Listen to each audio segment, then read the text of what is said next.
ചുട്ടന്റെ സൂത്രം.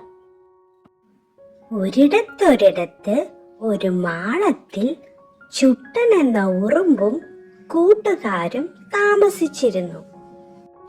ഒരു ദിവസം ചുട്ടനും കൂട്ടുകാരും തീറ്റ തേടി ഇറങ്ങി. അപ്പോഴതാ മിട്ടുമുയിൽ കരയുന്നു. എന്താ മിട്ടു, എന്ത് പറ്റി? ചുട്ടൻ കാര്യം അന്വേഷിച്ചു. എന്റെ കാരറ്റ് മുഴുവൻ ബിജു തട്ടിപ്പറിച്ചു. എനിക്ക് വിശക്കുന്നു. മിട്ടു കരച്ചിലോട് കരച്ചൽ. മഹാവികൃതിയായ മുയൽക്കുട്ടനാണ് ബിച്ചു. സാരമില്ല, വഴിയുണ്ട്. നീ ഞങ്ങളെ പുറത്ത് കയറ്റി ബിച്ചുവിന്റെ മാളത്തിന് അടുത്തെത്തിക്കൂ, ചുട്ടൻ പറഞ്ഞു.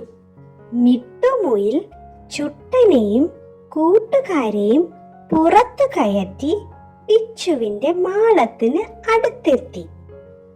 മിട്ടുവിനെ പുറത്തു നിർത്തി ചുട്ടനും കൂട്ടുകാരും വേഗം അകത്ത് കയറി. എന്നിട്ട് ബിച്ചുവിനെ കടിയോട് കടി. എന്റെ അമ്മേ! ബിച്ചു മാളത്തിന് പുറത്തേക്കോടി. ഈ തക്കത്തിന് ഉറുമ്പുകളെല്ലാം താഴേക്ക് ചാടി. ഇനി വയറ് നിറയെ കാരറ്റ് കഴിച്ചോളൂ, ചുട്ടൻ മിട്ടുവിനോട് പറഞ്ഞു.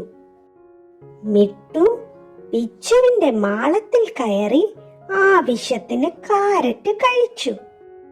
എന്നിട്ട് കുറച്ച് ചുട്ടനും കൂട്ടുകാർക്കും കൊടുത്തു. എല്ലാരും സന്തോഷത്തോടെ കാരറ്റ് കഴിച്ചു. നന്ദി കൂട്ടുകാരെ. മിട്ടുമുയിൽ ചുട്ടനും കൂട്ടുകാർക്കും നന്ദി പറഞ്ഞു. ചുട്ടനുറുമ്പും കൂട്ടുകാരും മാളത്തിലേക്ക് മടങ്ങി.